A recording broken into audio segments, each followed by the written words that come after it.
दोस्तों, मेरा नाम राशिद ज़हीर है और आप देख रहे हैं मेरा न्यूज़ चैनल जिसका नाम है न्यूज़ 9 टीवी।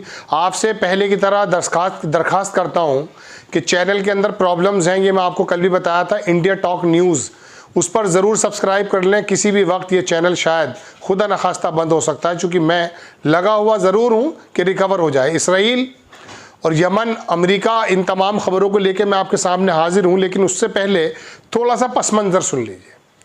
आपके सामने कुछ इस तरह की तस्वीर पेश कर दी है कि दोबारा बहुत बड़ी लड़ाई शुरू हो गई है या होने वाली है, लगता भी है।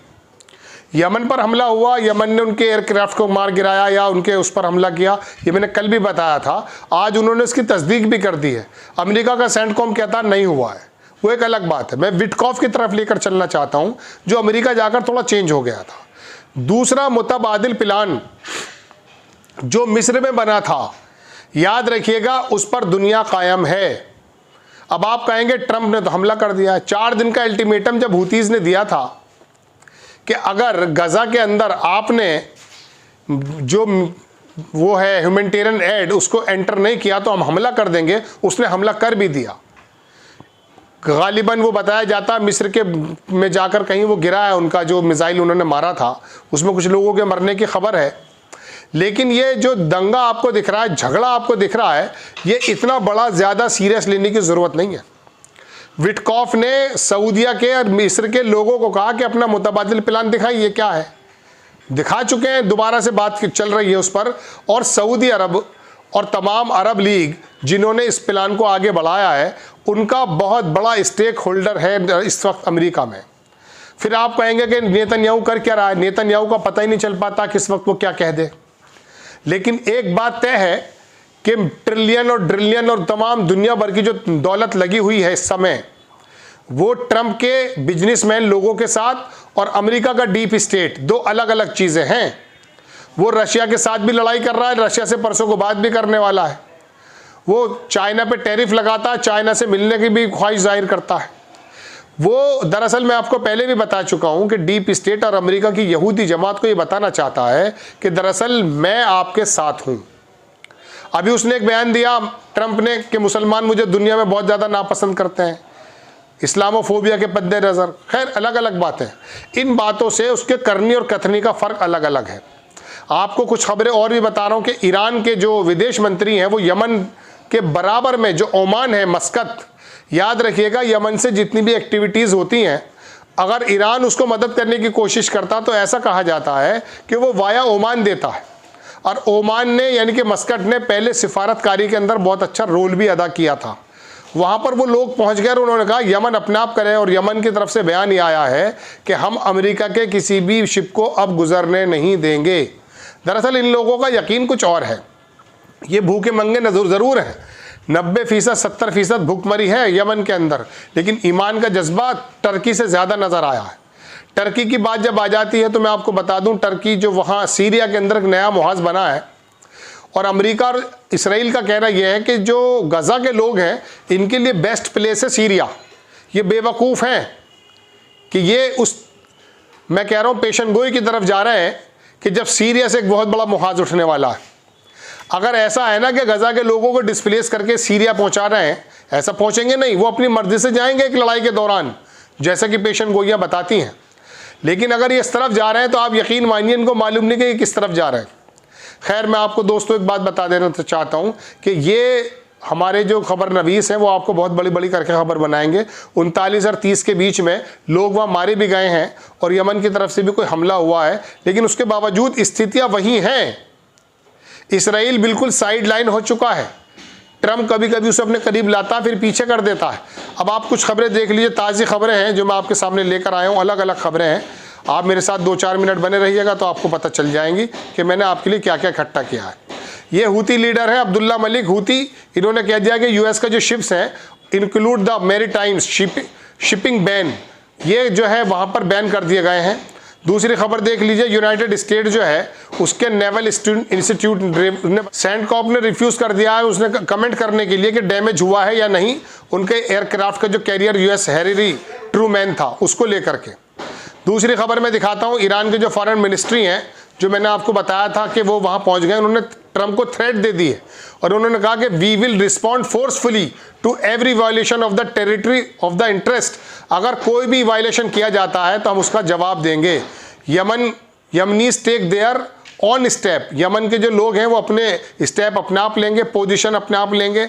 दे are the ones who determine the from the decision respond to US aggression, वो यूएस एग्रेशन का अपने आप जवाब देंगे।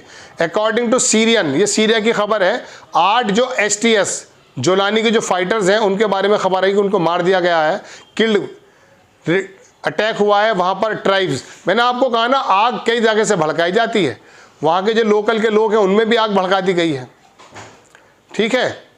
दूसरी खबर देख लीजिए, टर्की ने जो है कहा कि Syria to transform Menagh air base into joint military facility, वहाँ पर वो एयर बेस बनाने की बात कर रहा था, उसके बारे में खुली बात आ गई है। मैनेगा एयर बेस है नॉर्दर्न एलेप्पो में, which is the undergoing extensive maintenance, उसको सही किया जा रहा है, उसको बनाया जा रहा है। ये खबर देख लीजिए, अलकायदा के जो STS है इनको अब अलकायदा का बता दिया, अभी दुनिया इन्हें एक्सेप्ट कर रही थी जोलानी को। STS terrorist gang have completely cut off the communication and the internet along with the Syrian, वो कह रहे हैं कि पूरा का पूरा इसको कट कर दिया जाए इंटरनेट से और तैयारी की जाए कि इसके जो ये मतलब इसका कहना यह है कि उसने पूरी तरह से जो है इंटरनेट कट कर दिया है और तमाम चीज़ें ख़त्म कर दी, वो लोगों को मारना चाहता है। अब इन्होंने टेररिस्ट कहना शुरू कर दिया, अभी इसको हटा दिया गया था। US और इसराइल जो है वो ये सोचते हैं कि Syria as a possible place for the resettlement of the Gazans का जो यानी कि गाजा के लोगों का एक अच्छा जगह हो सकती है, उनका कहना यह है। अब इस तरह की खबरें हैं। एक खबर और देख लीजिए, सुप्रीम लीडर को जो यमन है उन्होंने डिक्लेयर कर दिया कि all American ships are banned from the entering Red Sea में आएंगे नहीं। ट्रंप ने एक इंटरव्यू के दौरान कहा कि ही थिंक वो सोचता है कि इस्लाम हेट्स देम, इस्लाम उनसे नफरत करता है। इस्लाम क्यों करेगा भाई, इस्लाम अलग चीज़ है, इंसान का नाम थोड़ी है इस्लाम, एक पद्धति है, एक धर्म है, एक रिलीजन है, वो क्यों करेगा, वो सारी दुनिया की बात करता है। या ये अन्नास, ट्रंप ने कहा कि he will speak with the, वो पुतिन से मंगलवार को बात करने जा रहा है। यमन ने अनाउंस कर दिया कि टारगेट कर रहे हैं वो US का हैरी ट्रूमैन, वो मैं आपको बता चुका हूँ।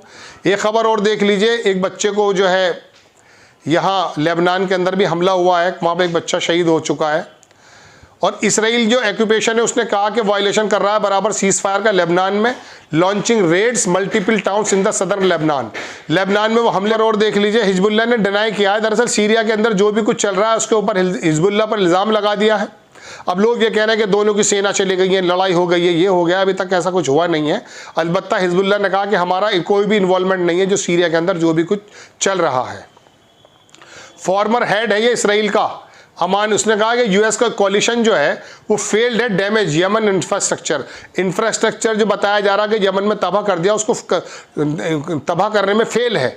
ये इसराइल का जो बंदा वो ये कह रहा है, अमेरिका भले ही कुछ कहता रहे। नेतन्याहू ने announce decision the fire, Shin Bet का जो डायरेक्टर था रोनन बर्ट, उसको उसने हटा दिया है। बातचीत के अंदर यही आदमी आया था, अभी मिस्टर M करके भी आया था कोई। US जो है और इसराइल, उसने जो है सैंक्शन लगा दिया UNHRC पर। ये यूनाइटेड स्टेट्स का ह्यूमन जो रिजोल्यूशन का वो है जो ऐड देता है, उन्होंने रिपोर्ट दे दी थी कि इसराइल ने गाज़ा के अंदर दरअसल बहुत ज़्यादा बदतमीजियाँ की हैं, उसकी वजह से ये उस पर सैंक्शन लगा रहे हैं। दुनिया ने दो रवैये देखे हैं इन लोगों के। दोस्तों टोटल खबरें ये हैं, लेकिन असल खबर वो है जो शुरुआत में मैंने आपके सामने अर्ज़ की है कि इसमें कोई दो राय नहीं है कि कुछ बदमज़गियाँ हुई हैं, लेकिन ये याद रखिएगा कि ये मरहला आगे चलकर रहेगा।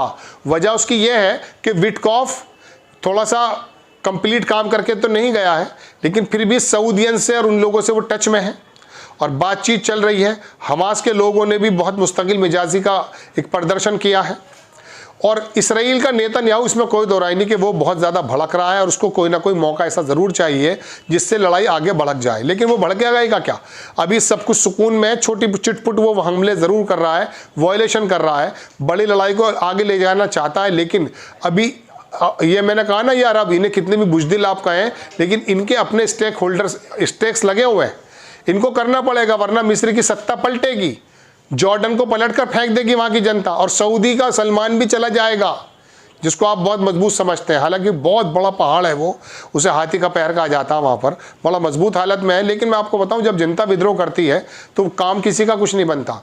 तो कुल मिला के बाद दोस्तों फिलहाल खबरें ये हैं, इंशाल्लाह कुछ ऑनलाइन अपडेट्स आती हैं वो लेकर के हाजिर होता हूँ। आपसे गुजारिश है आप इस चैनल को तो सब्सक्राइब करें, शेयर ज़रूर करें, क्योंकि इसका जीमेल जो आईडी है जिससे चलता है वो हैक हो चुका है, मैं आपको बता रहा था। इसी वजह से जो मेरा तीसरा चैनल है इंडिया टॉक न्यूज़, मैं उस पर भी खबर डाल रहा हूँ। राशिद ज़हीर ऑफिशियल तो मेरी एक्सेस से बाहर है, वहाँ तो मैं खबर ही नहीं डाल पा रहा हूँ 4-5 रोज़ से। आपसे गुजारिश है आप इतना तो प्लीज़ कीजिए, इंडिया टॉक न्यूज़ को भी कीजिए और इस चैनल को भी शेयर कीजिए। इंशाल्लाह ये मेरे मोबाइल के अंदर खुला हुआ है, वहीं से मैं अपलोड कर रहा हूँ। नेक्स्ट टाइम अपडेट्स आती है लेकर के हाजिर होता हूँ। जय हिंद।